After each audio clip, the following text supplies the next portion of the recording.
Boa noite. Meu nome é Gustavo Pereira, eu sou eleitor aqui da cidade de Belo Horizonte e hoje eu tenho o prazer de estar aqui com o candidato a vereador André Jorge, filiado ao Partido Verde, de número de candidatura 43223. Hoje eu vou ter a oportunidade de fazer perguntas ao candidato como eleitor a futuro vereador da cidade de Belo Horizonte. Eu quero começar com a pergunta, quem é você? Conte um pouco da sua história e por que você se decidiu candidatar ao cargo de vereador na cidade de Belo Horizonte. Bom, Gustavo, meu nome é André Jorge Diamantino, tenho 31 anos de idade, sou advogado e a candidatura começou basicamente com um diálogo com familiares, amigos, conhecidos, porque é sabido que estamos diante do pior cenário político da nossa história e eu percebi que a impressão de todos é a mesma, não temos candidatos. E eu concordo com isso, por quê? São sempre os mesmos políticos, digamos, os profissionais de sempre, né? Quando não são os profissionais, são os filhos dos profissionais. Verdade. Às vezes aparece até um candidato aparentemente novo, mas quando a gente vai dar uma pesquisada melhor, a gente percebe que tem um grande padrinho político por trás. Então essa impressão não é só minha, é de várias pessoas que eu convivo. Então, se não temos candidatos, sejamos os candidatos, né? Ser candidato a vereador é uma forma, inclusive, de maior participação nesse processo eleitoral. Eu considero, inclusive, que hoje o cidadão ele participa muito pouco, né? Existe um desinteresse muito grande em cima da política. Então, eu considero que nós temos que reverter esse quadro, né? Eu mesmo, é a primeira vez que eu participo de forma ativa no processo eleitoral e foi justamente a partir daí que eu decidi ser candidato. Pegando um gancho nessa sua iniciativa de participar, e uma pergunta que é meio óbvia para todos, por que o Partido Verde? Olha, a gente, mais uma vez voltando à questão do cenário político no Brasil, né, que é péssimo, é o pior cenário possível, eu escolhi o Partido Verde por ser um partido mais afastado de escândalos de corrupção, né? Eu não me lembro de uma história recente de ver o partido envolvido em qualquer tipo de escândalos. Então foi a partir daí realmente que eu levei em consideração a minha escolha. Certo. Voltando um pouco, pegando um gancho na sua fala sobre apadrinhamento político e campanhas políticas, nós sabemos que normalmente a campanha política ela custa dinheiro, é caro e você desprende muito dinheiro. Como você pretende gerenciar essa quantidade de dinheiro na sua campanha e utilizar os recursos que você tem? Essa pergunta sua é de extrema importância e um dos pilares da minha campanha é justamente fazer uma campanha de baixíssimo custo. E por que isso?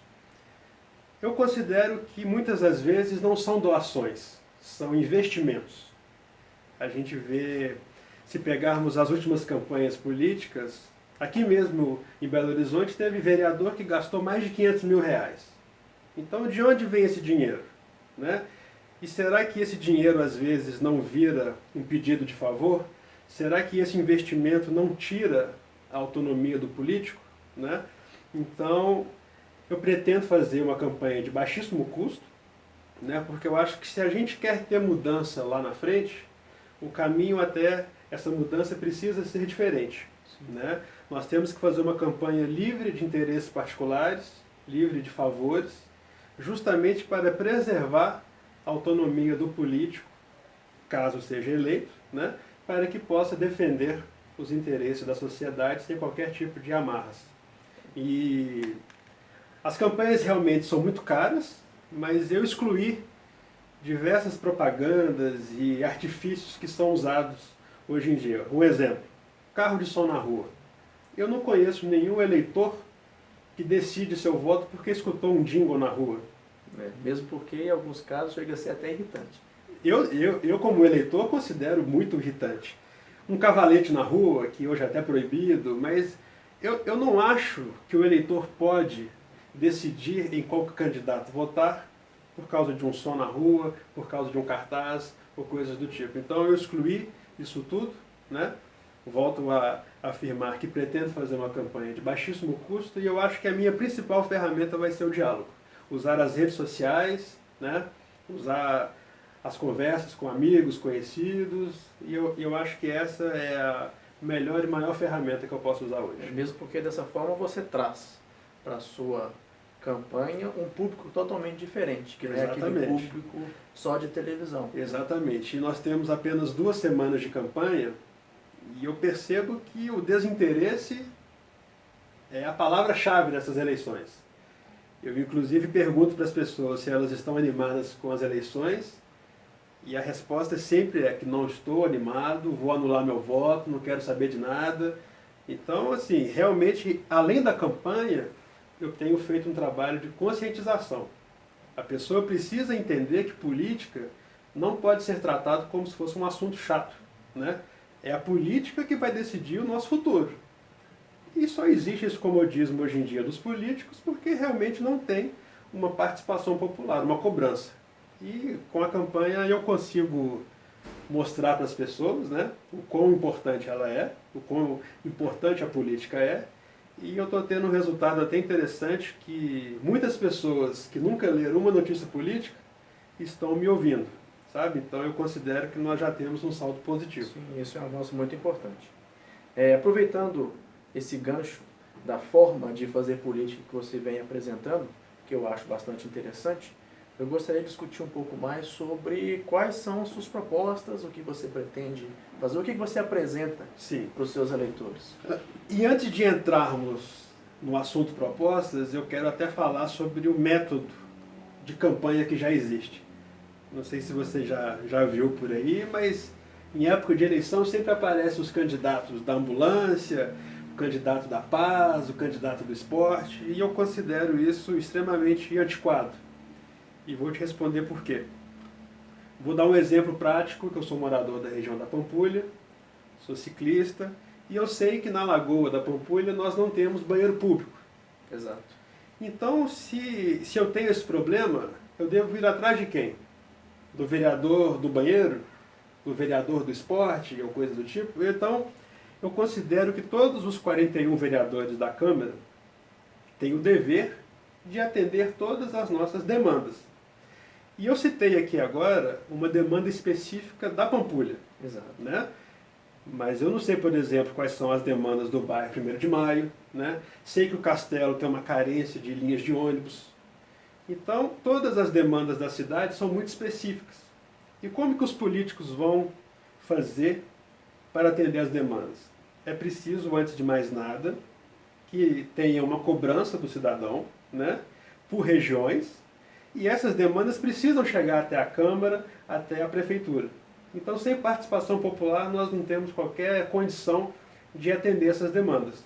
Inclusive, aproveitando um pouco, eu acho que essa é a grande mensagem, é que a campanha, o voto, não é apenas apertar as teclas e dar o enter. Você, a partir do momento que você deposita a sua confiança naquele vereador, naquele prefeito, ou num cargo mais elevado, como deputado e presidente, você tem todo o dever e todo o direito de cobrar. Exatamente. Independente da sua condição financeira, independente da sua condição social, etc. E foi até bom você tocar nesse assunto realmente, porque se tem um responsável por toda essa lambança política que existe hoje, o responsável é a gente. Exatamente. Nós, cidadãos, não temos o hábito de cobrar, né, de fazer valer nossos direitos e tudo mais. Então, se a gente não participa, é claro que os políticos vão ficar acomodados. E é como você bem disse, não importa qual seja a sua classe social. A participação ela não pode ser restrita às eleições. Logo após as eleições, nós temos 4 anos que devem ser 4 anos de cobrança. Né? Então, se existe uma demanda na sua região, no seu bairro, vocês têm que se mobilizar, né? Seja através de associações de bairro, e essas associações elas podem se unir e levar as demandas para a regional, né? Porque os políticos precisam ouvir e o cidadão precisa cobrar. A partir daí, eu considero que a principal proposta realmente é fazer uma aproximação da Câmara dos Vereadores com a população. A partir daí, pode ter certeza que os resultados vão aparecer de forma mais fácil. Muito obrigado, André. Eu que agradeço a oportunidade. Gostei muito do nosso bate-papo. Eu convido a todos a participar da campanha do candidato André Jorge, fazendo perguntas, mandando vídeos, sejam ativos. Eu tenho certeza que ele terá o maior prazer em responder todas as perguntas, sendo o mais claro e direto possível. Eu terei o maior prazer e é justamente isso que eu quero. Além da campanha, eu tenho feito um trabalho de conscientização. Pessoas que nunca leram notícias políticas estão pela primeira vez participando da campanha de um candidato, né? Então eu já considero que nós temos um saldo positivo, viu? Acessem as minhas redes sociais, nós vamos colocar aqui embaixo.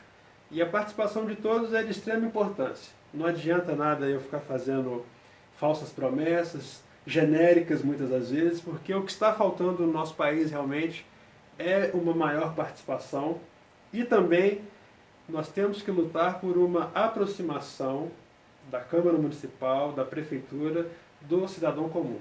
O político muitas das vezes é eleito e se torna um intocável, né? Mas é preciso lembrar que o político nada mais é, ele está ali para servir, né? Ele é um funcionário do povo. Então não tem essa questão de mordomias, vida luxuosa. O político ele tem que ser extremamente acessível durante o seu mandato. A gente percebe que os candidatos vão na feira comer pastel, andam de ônibus, sobem favela, mas isso é só marketing, né? Então nós temos que fazer um mandato realmente de aproximação do Legislativo e a Câmara Municipal com o cidadão comum. Então muito obrigado pela oportunidade e eu realmente espero a participação de todo mundo.